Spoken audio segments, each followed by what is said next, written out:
Bwana, Tanzania hali inazidi kuwa mbaya, hali inazidi kuwa tofauti, mambo yanazidi kuwa magumu. Mtu yeyote atakayenyanyuka kuzungumza chochote au kupaza sauti kuhusiana na hali iliyopo Tanzania, basi maisha yake yatakuwa hatarini kweli kweli.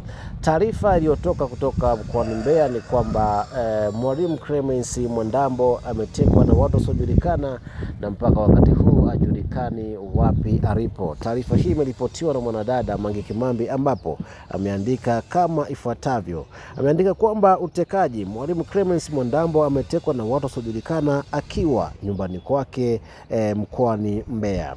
Hii ndio moja ya sababu kubwa kila Mtanzania lazima atoke ndani na kuandamana kwa amani Desemba 9. Hatuwezi kuishi kwenye nchi kama hii,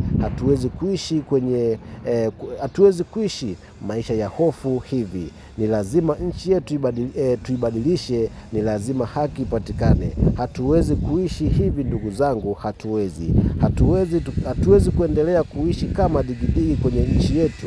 Haya ni mateso ndugu zangu. We can't live like this.